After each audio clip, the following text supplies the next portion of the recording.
If you miss Japan, then this hotel is just for you. We're staying at Hotel Okura, Manila, and this is the Hinoki King Room. Tara, itour ko kayo.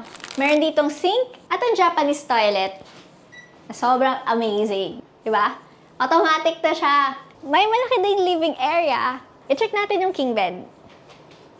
Here we have the TV, luggage rack, at ang napakalaking wardrobe. So let's check it out.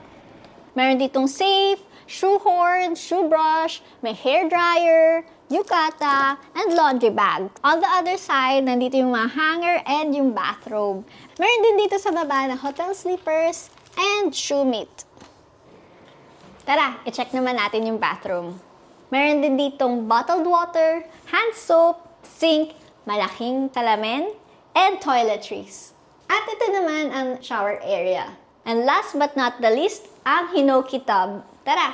So guys, bawal talaga ditong maglagay ng kahit anong substance. Dapat water lang. At check natin tong amenity bar.